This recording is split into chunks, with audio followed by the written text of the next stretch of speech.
Welcome everyone to our joint webinar between Databricks and S&P Global Commodity Insights.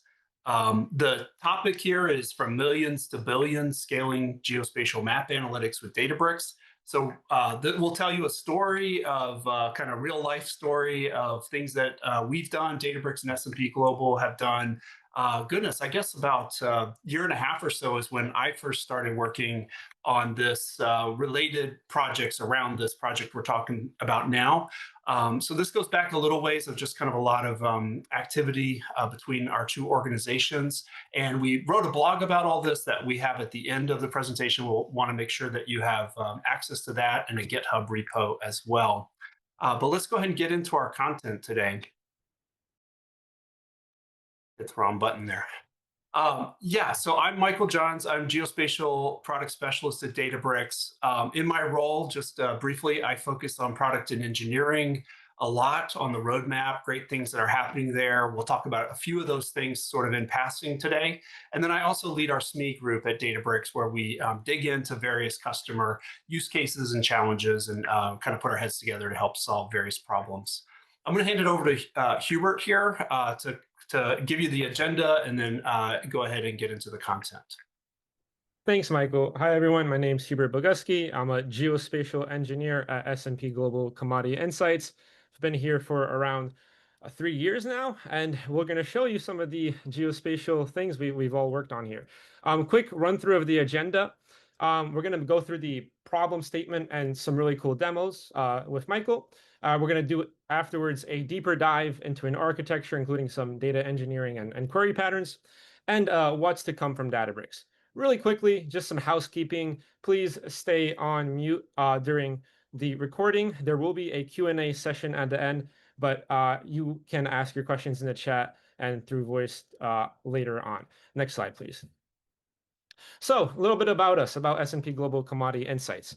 We offer a complete view of global energy and commodity markets to enable our customers to make decisions with conviction and create long-term sustainable value. We drive innovation, leveraging data and valuable insights in commodities using cutting-edge technology with robust data strategies for our clients. Next slide, please. So a little bit about two large platforms inside of Commodity Insights.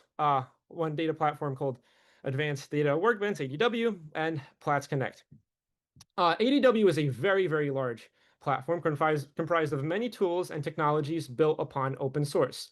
We help any type of data citizen, so whether you're a data engineer or a data scientist, derive insights on their data. On the bottom, you're going to see this common capabilities, which are basically common tools our users can use to derive insights for our clients. You can think of this as like a common orchestration layer, for example, that can help you ingest, enrich, and deliver data. These common capabilities help our users do all types of those things. And one of the places that ADW delivers data is to our client-facing platform called Platts Connect. In Platts Connect, we have many, many types of supported workflows, including real-time market activity, personalized dashboards, AI-driven insights, and advanced tools, not limited to maps, as this is a geospatial talk. Next slide, please. A little bit about the scale of ADW. We have 75,000 daily jobs with 37,000 thus far tables onboarded, terabytes of data processed for over 1,000 active users. Next slide, please. And so previously, our platform and inside of CI, we required separate geospatial databases to enable map querying for our users, spatial querying. Next slide. And we would ingest source data into ADW and essentially write it and read it back and forth into our platform between these geospatial databases to support this map querying.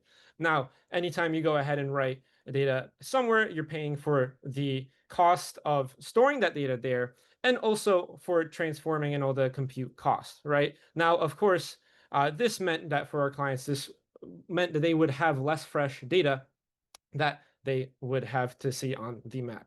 Next slide, please.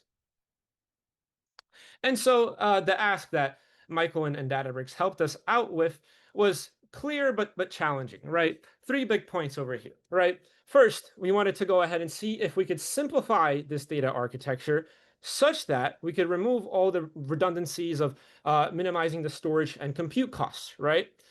And we needed, no matter where you are on the map for our users, to have performant queries to retrieve geospatial data.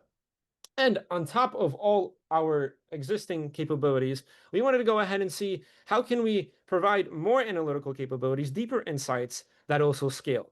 One big point here that's not on the slide is that we wanted to be able to do this for some of our most massive uh, geospatial data sets, including large time series. Next slide, and over to you, Michael. Yeah, so with that introduction to what S&P Global was trying to do in this use case, I'm going to give you a little bit on the Databricks side. Obviously, I won't get into everything; just kind of give you the overview of how we did it. And there's a reference app that I will focus my attention on because we're not really able to get into the actual S&P kind of commercial data and all that good stuff. So, so this reference app is really where I'll focus my attention, which is really how I worked with them because I never was working with their data either, to be clear. So on the Databricks side, let's just look at some of the data engineering. This is really what you'll find also when you get to the repo and the blog at the end here. So there's a series of things that we did, steps that we took to prepare the data. As far as like, there's a journey of how like things that didn't quite provide the scale that they wanted, and then there's sort of the final pass at the data engineering as to what was the winning combination to meet their requirements. So with the notebook and sort of the preparation of the data that went into to getting ready for the app, I just want to draw your attention over here to the screenshot on the right side of the slide. And so we have this base data that was really the downloaded initial data for all the New York City taxi trips, which is kind of the hello world of geospatial data. But it worked well in this case for scale. And really, you'll see two paths. One is a path schema-wise; both paths look the same. But one path has less data. It has about 33 million pick up and drop off data points. That's really what we provided in the repo or access or kind of instructions for how to set it up for that level, because we don't want to overwhelm everyone to go to kind of a full billion plus scale data. But the bottom one is that billion plus scale. It's actually 4.7 billion pickup and drop offs. I'm going to show you both in sort of what we go through. But basically in the same sort of steps of schema preparation, one does smaller data, one does bigger data. And then I just want to point out on the preparation of the data, we use Databricks built-in functions. Hubert will call out a couple of those to prepare the lat long data into H3 cell IDs using our built-in functions that support that on Databricks. And then also we prepare some geometry data, which also allows us to use that as the basis of filtering. So when queries are pushed down to Databricks, Databricks can optimally find the right data that matches the viewport in the app. So, so that was just a light touch on what we did for data engineering. And then on the Unity Catalog side, for governed access of really any securable asset that you might have, notebooks, dashboards, models, tables, of course, and views are what most people think of. But there's a long list of things that we actually help our customers secure.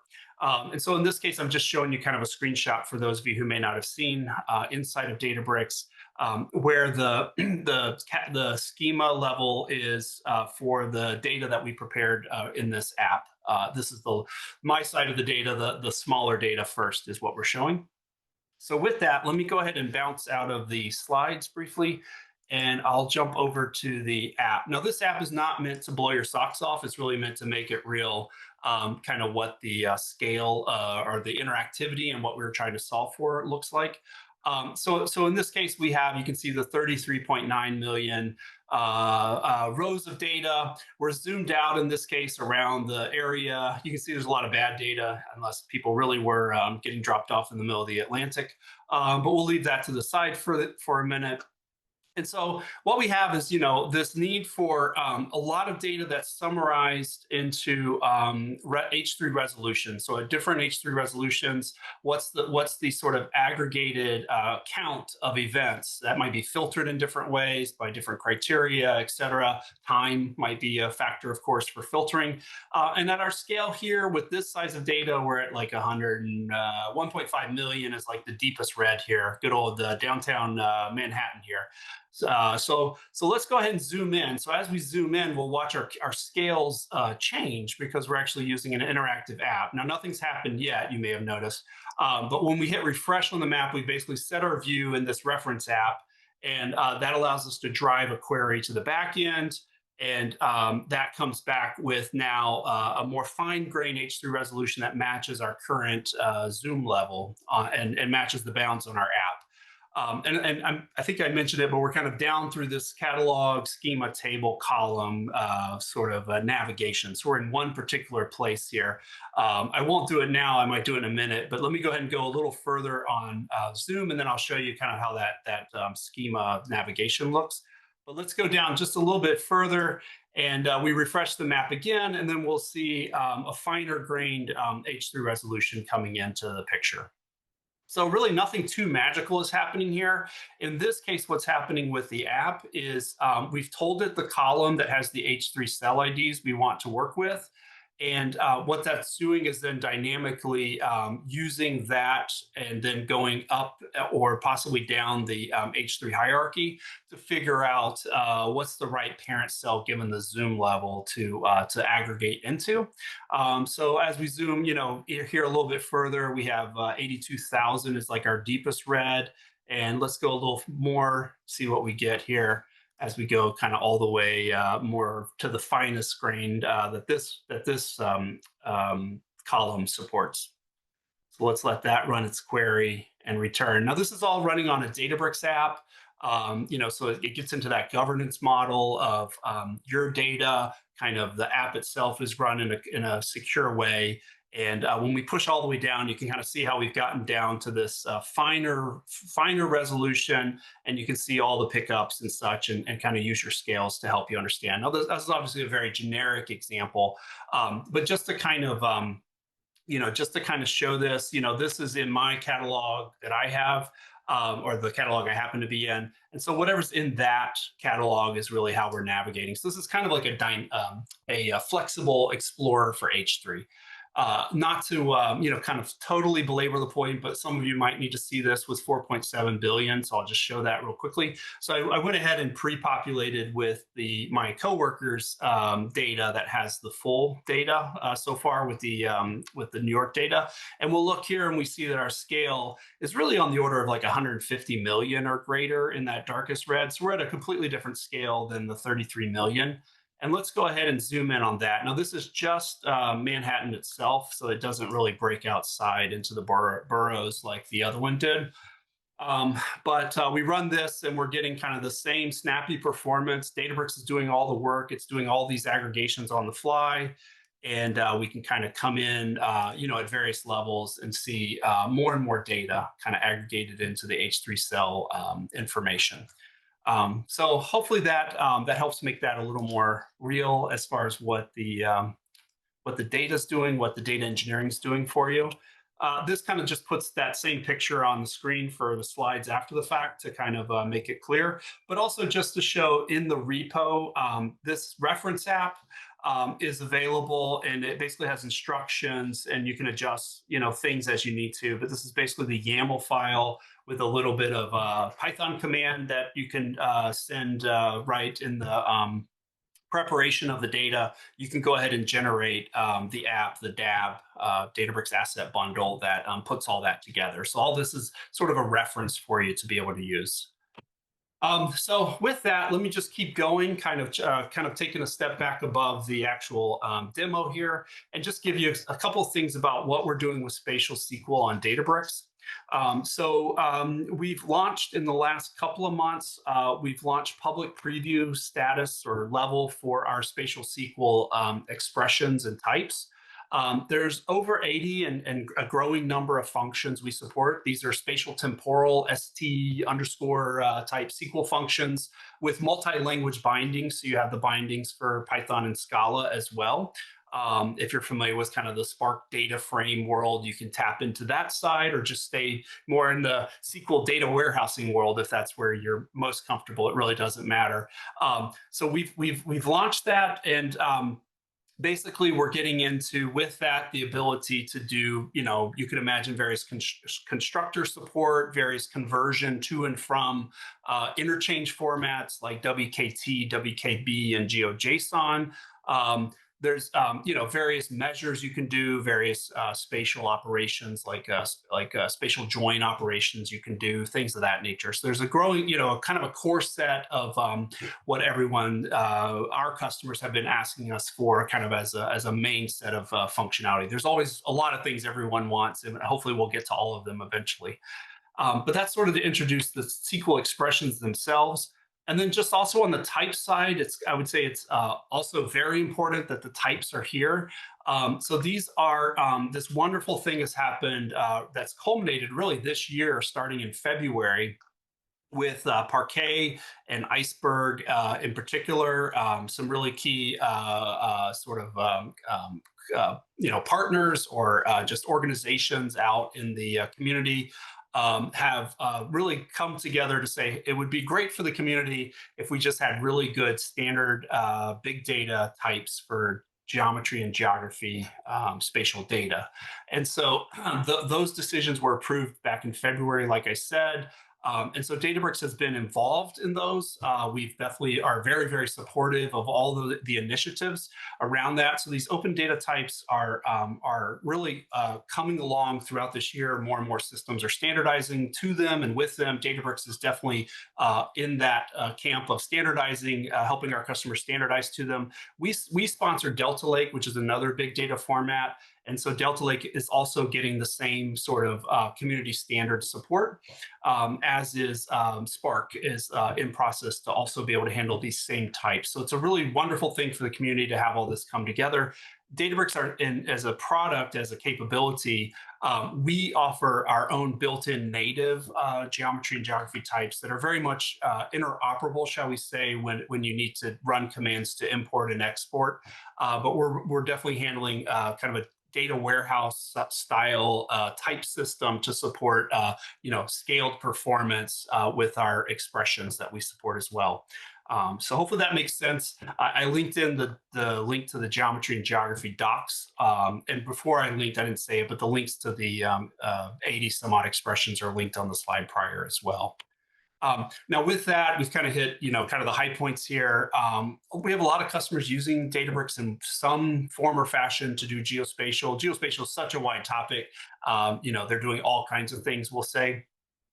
We have our H3 expressions, which is really what we've kind of emphasized the most with the visualization side to prepare for H3 for kind of scaled approximate style rendering. You're not forced to use H3, but it's definitely a strong option for good price performance, shall we say, the most kind of price performance you could probably find. And then we have this everywhere. So our geospatial functions, they're in our Photon engine. So this very performant kind of API compatible with open source Spark, but actually rewritten for kind of a vectorized native execution that just drives a lot of great benefits for workloads.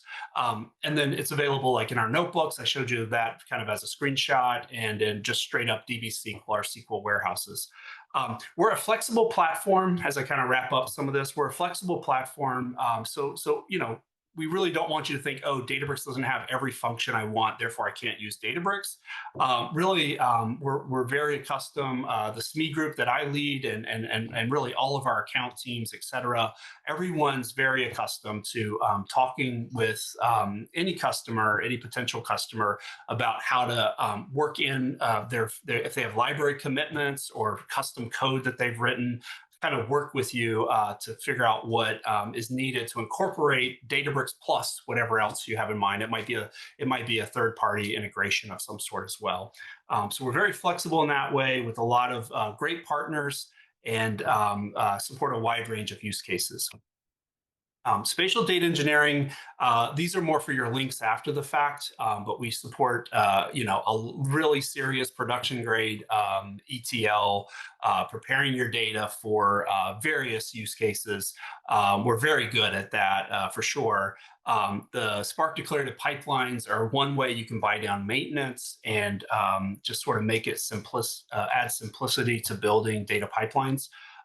There's a lot of other things like blending, support for like Iceberg with Delta Lake, if that's of interest to you, that we support as well. Under one commit, you can get both table formats written and managed together. So as I kind of wind out my part here to introduce you a little bit to Databricks, when you think about visualization options, because we are definitely showing you, a app running on Databricks as a reference. I just want to point out there is a spectrum here, and every part of the spectrum matters. The built-in part of Databricks is going to be closer to like a BI type experience, and we do have kind of an ongoing.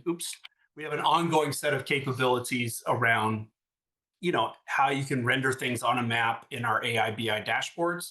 And so if you're doing a chloropleth map, or you're doing, say, a point map today, and maybe you're adding lines and polygons and maybe some H3 in the future, you'll be able to render that in line with Databricks. But apps are really kind of in that middle ground where it's not built into Databricks, but you want to take advantage of some of our APIs. More directly, and kind of have more flexibility on the interface that you're using. We recommend Databricks apps. What's shown on the screen here is we have, kind of a Dash, Python front end engine that Databricks supports. Python front ends. We support JavaScript front ends like React, etc. But this is an example of using Dash with data shader and hollow views to be able to build an interactive app that could be powered by Databricks. This happens to be from Dash directly, just full disclosure. But the types of apps that you can build on Databricks are kind of indefinite. You can build anything you can imagine and have the time or ability to do. And then this one down here is another one that's like a built-on Databricks that blends a lot of context information beyond just spatial. It blends more sort of incident reporting and even calls that are coming into a call center to route first responders. So this would be another example of an app and the flexibility or power that you can bring to bear, including bringing generative AI into these apps as well. On the far right here is really where you get into the most polished, the most sort of sophisticated experience for full GIS or geospatial map rendering. And so we have a range of partners. I don't want to call out any because I don't want to leave any out, to be honest, but I recommend that you look at our technology partners, and we can definitely help you kind of match up kind of where you're at and what you're looking for with what Databricks can support with partners or built-in or apps. So with that, let me pass it on to Hubert to continue. Sure. Thanks, Michael. So thanks to spatial SQL and the spatial types, what this meant for us inside of CI, inside of Commodity Insights, is that we would be able to ingest our source data into ADW as before. And next slide, please, drum roll.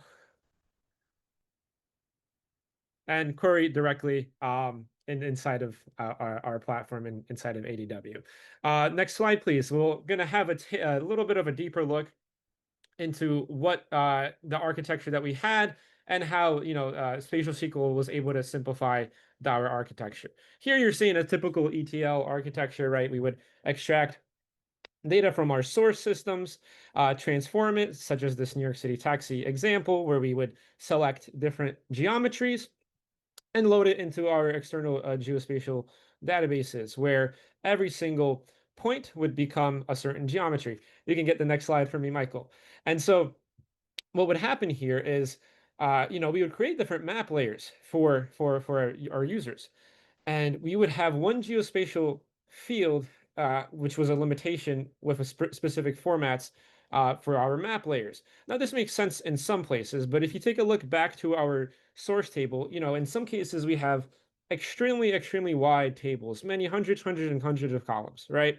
And so if you follow this gray arrow here to the gray columns, if one of our users wanted to go filter on any column that was not in that source table as from that map layer from the right side of your screen, they would have to exit the map, select the extra columns they would want to filter on, where our APIs would go ahead and create temporary tables our users would filter on, right? Next slide, please. And so this is what we were talking about before, where we end up having this whole right side from this before architecture diagram, where you would have data duplication that, again, you would have to end up paying for the ETL cost for storing and moving the data there for the compute cost. And it was just less fresh data compared to where the source was. Whereas now afterwards, right, we are able, thanks to spatial SQL and the spatial types, keep our table with all the existing columns as they were, right? No matter how wide our tables were, right? And just store it directly in Delta Lake, right? And now we could have our map layers come dynamically as needed from that source table through SQL Serverless Warehouse. And so basically, we would just move all of that complexity into the API layer while maintaining performance, right? Next slide, please. And so this helped us unlock a lot of things, right? Firstly, it simplified dramatically, as you saw in the last slide, our data architecture while keeping the cost low. So this meant, we could have multiple map layers, right? Such as following, that taxi pickup and drop off example, where we would have a pickup point and the drop off point in a single table as different map layers from the same source, right? And this meant, right, we would be able to visualize in other tools related geometries much easier. So following to the third example on the screen here on the right side, we would be able to make decisions easier. Such as if we follow this example, we could say, hey, if we were picked up in, let's say, around the S&P office in New York City by Water Street, and we were rushing to the airport to JFK, right? We could go ahead and filter on pickup points around S&P, drop off points around JFK, and filter on where we could around the office get picked up to make our flight, and find the columns and the areas in the H3 cells such that we would have the lowest travel times, right? And there's, this is just one of the many analytical flows that we could have here, but it's really just to show the pattern of, not only simplifying the data architecture, but what it can provide to our other data citizens inside ADW. Next slide, please. Some data engineering here and query patterns, right? So firstly, we have all the spatial functions, right? So we could take, a longitude and latitude that represented a pickup point or drop off, as following this example, specify the SRID of that geometry, and get the native delta geometries, the geospatial types. We would go ahead and query directly from that table thanks to Spatial SQL.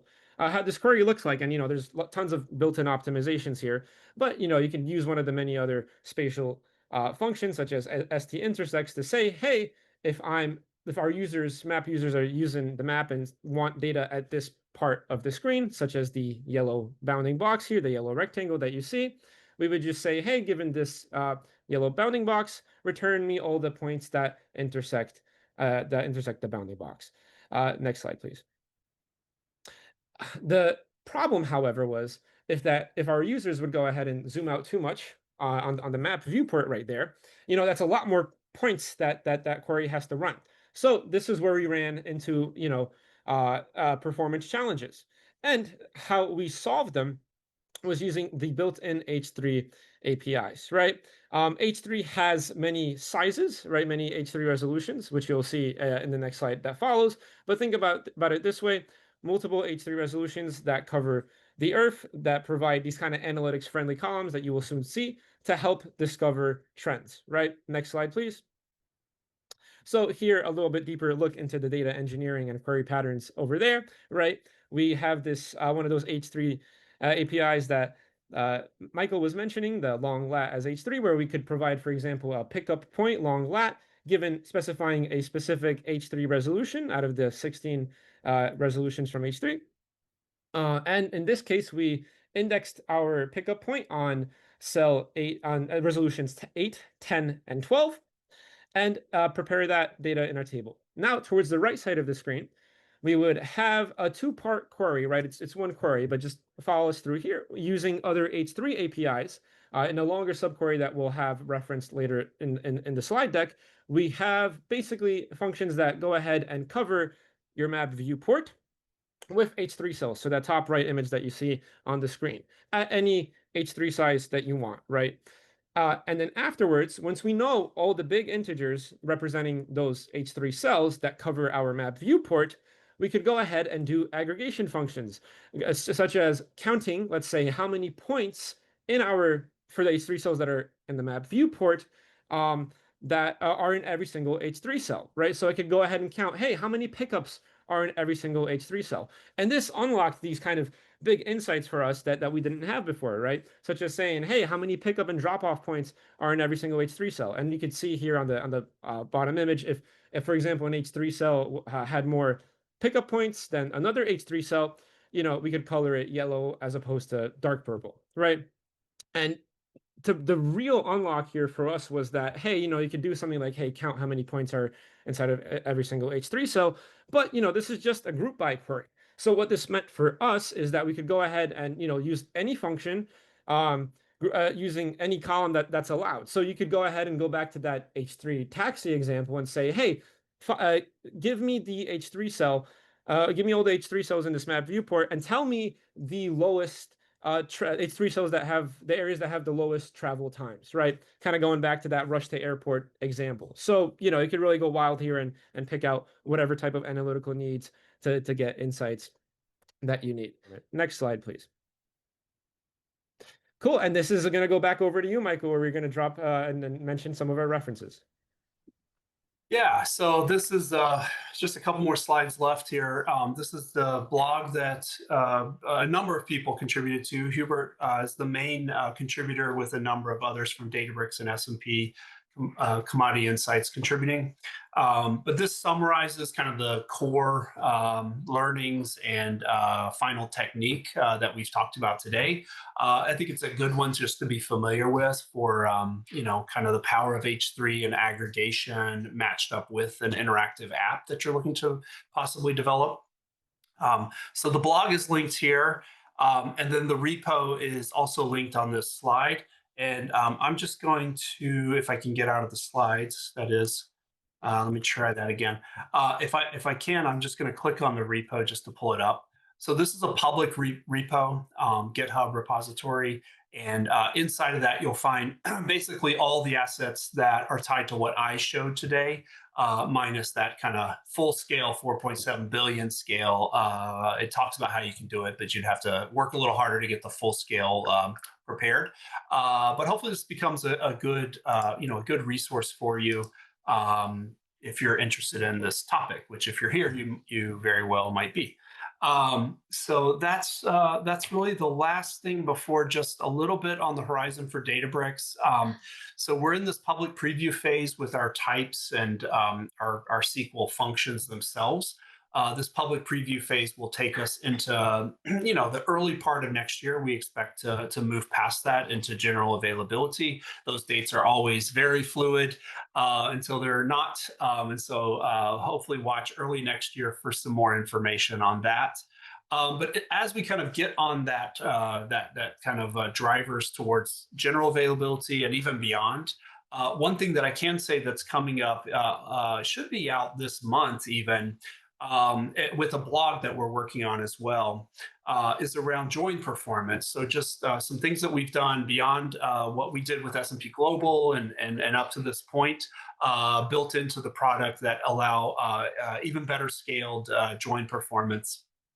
So that's an ongoing, area of work, but hopefully another bite at the apple is happening soon here that we'll be able to announce. Other things, just briefly, there's work on the JDBC OWC driver. That work is well underway, so I expect more to come from that soon, very soon. But that'll be the ability for the driver to really be able to properly handle these new types that we've talked about. Also, I mentioned the Spark spatial type, the SPIP that went in the proposal for these spatial types for Spark. That work is very far along. If you go to the link here, you'll see that it's has a good chance of making it into the Spark 4.1 release, which is basically in a release candidate phase. It's moving towards that now. So we're getting very close, possibly to see those announced as part of the 4.1 or maybe soon after. You know how these things go. It's a little bit of a not a guarantee on everything. We have more work on enhancing our geography support. What we worked on with S&P Global was more focused around geometries, but there will be increased support for geography expression handling, where today we have, say, 100% geometry and maybe 25% geography. We're continuing to work on bringing geography all the way up to match geometry support, and that's a great area of investment that we have. The V3 specification for Iceberg, I just mentioned briefly for the community types. That is what we are working on in Databricks, sort of widely for all the V3 capabilities, but specifically geospatial support in our platform is underway. So just keep an eye out for when that's actually available. Delta Uniform kind of goes with that, our support to manage Iceberg and Delta Lake in the same transactional commits. And then Lakebase Interop, our transactional database, there's work there that is also well underway that will allow Lakehouse and Lakebase to be more readily synchronized for spatial data. So with that, I think we still have time here.